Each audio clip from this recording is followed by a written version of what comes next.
Welcome back. Today we're gonna laser this pixel from my papa.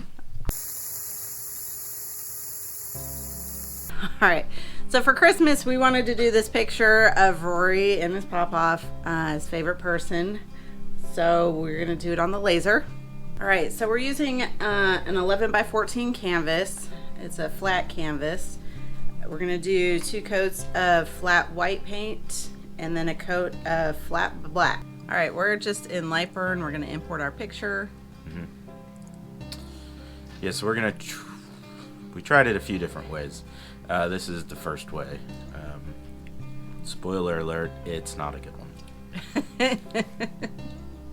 one. But same process for the other one. We'll go through what we changed on the other one. So this picture is just imported straight into LightBurn.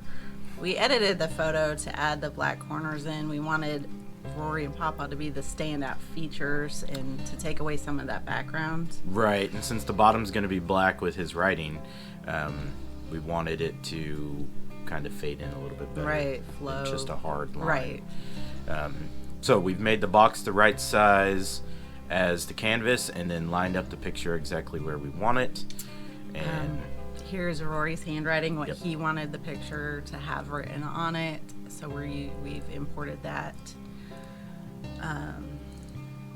yeah, so just shrink it down, get it out of the way so it's not, gonna be weird to do it on top of your other picture, and then go through here. We're gonna trace it. It's not pulling it great here, so I'm just messing with the settings to try to get it to read a little bit better, and that sketch trace actually got it. So we don't care about all the extra artifacts here. We just want it to, at the very least, have all of his writing. Yes, and then I'll get rid of everything else and just keep what we want. So I go extreme here and leave a bunch of that extra stuff in. So ungroup the whole thing, and then I'm just going to go in here and I'm going to select what I want. And you can just do that with your select tool and then shift and click everything else. Might take a few tries to get all of the lines in there, but once you do, it's perfect.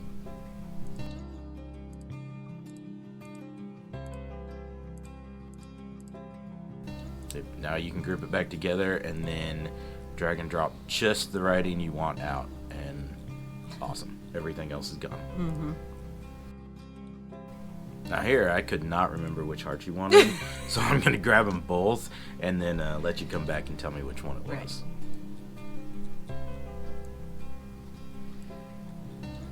So I want to say that's not the right one. It's not.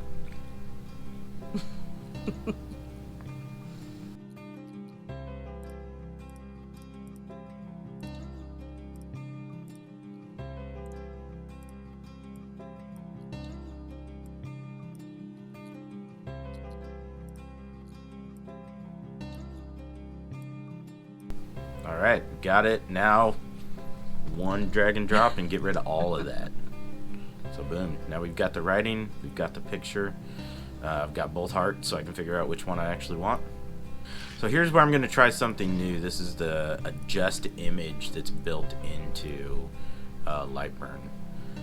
So you can go in here, you can look at both sides of it, you can make it negative, you can pick your image mode, adjust contrast, brightness, gamma. In theory, it's awesome. I just couldn't get it to work well. So it'd probably take a lot more practice learning how to adjust images. Alright, so I've adjusted that in what I think looks like the other times we've inverted it, and with the Imager app. Alright, so here it is after moved it around where we like it. Set the percentages the way we like it, and here's the preview. Now this is a weird thing that does happen when you do that image adjust. It just looks completely white. But when you scroll in, and I mean scroll in real close, you start to see the details that are actually there. So it's very hard to kind of see what it's going to look like, but it is going to burn. Don't forget to delete the box Yep. around your image. Yep. So with the box there, the reason it's so important is because it actually is set in the same layer as the words, the writing, and that's set to fill. So with that box, it fills the entire thing. Oh, And right. it would just Burn everything. burn the whole thing white. So it's great there for figuring out where it's at, placing the canvas where you want it. Make sure and delete it. In the rush of doing it at least one time, I left it there and had to stop the burn.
All right, so this is how that ended up looking.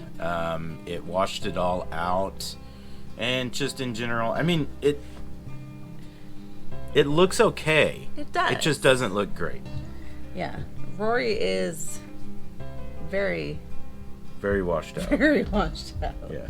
So, lots of practice on that, adjusting the image to try to get it to something that looks good. So back to the drawing board with this one. This is the GIMP program. It's just better at processing the picture for us, right? Yeah, it just gives you a bunch of image control. It's a free download. You can turn pictures black and white. You can adjust size. You can scale. You can do a ton of things in it. And this is how we adjusted the image, add the borders to it, adjust the size. It's awesome for that. And after the other picture not looking great, I looked at what else we could do, and there's a plugin for this app. It's called daBigGimpin, so we're going to show what it is. Okay, so the first thing we're going to do is scale our image under the image tab. We're going to change it over to inches. We're going to set the height at 14 inches, and then it's just going to auto set the width.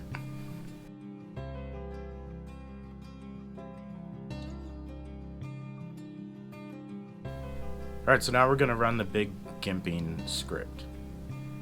Few options in here. Select process can be tile or wood. Wood is going to be as if you were burning on wood, so it's not inverted.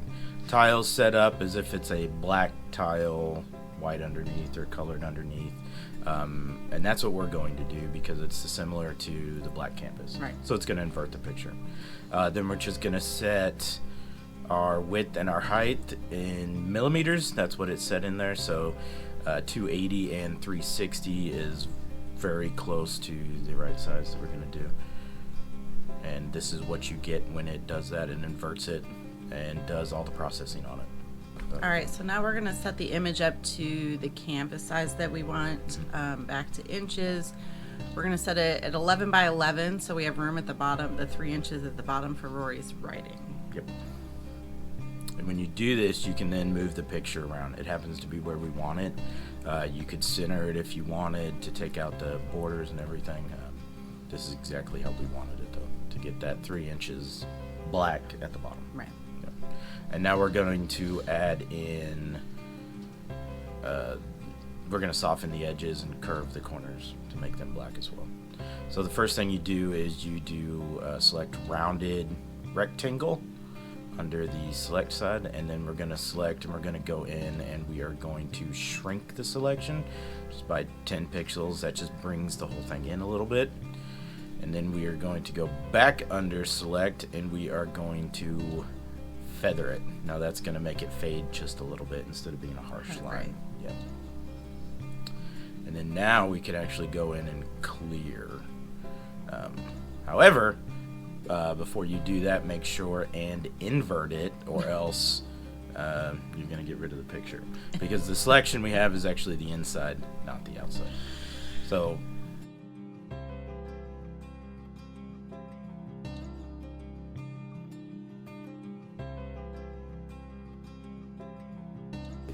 yeah, there you go. You don't want to clear the inside. So undo with that one. We're going to go into edit and we are going to invert selection. And now we can go back in and clear. So you've got different options there. You can change the background to black. You can change the background to white, or you can clear it. Since we're inverted, we actually want it to be white. That way when it burns, it'll be black.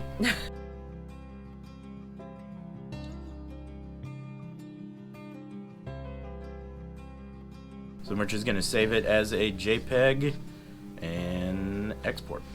You actually export as in this program. You don't just save the file. Turn the quality all the way up and hit export.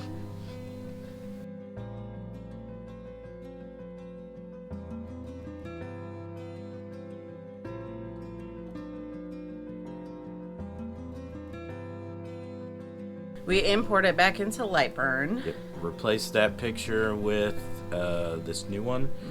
And yeah, just set up your power ratings. This time it's going to be pass through since it is all set up in daBigGimpin. Alright, and now we're going to get it back out and try it again. So we got it back out there, and this is how we figured out the power setting that we wanted on it, because I didn't know exactly what big gimping was going to do to the picture. So what I ended up doing here is that we ran it for a bit, didn't like it, changed the percentage, jumped into the preview and started from this line and then went up again until we got to the top where we really, really liked the way that this looked. And so that's the power settings we ended up going with. And here is our final canvas. Yep.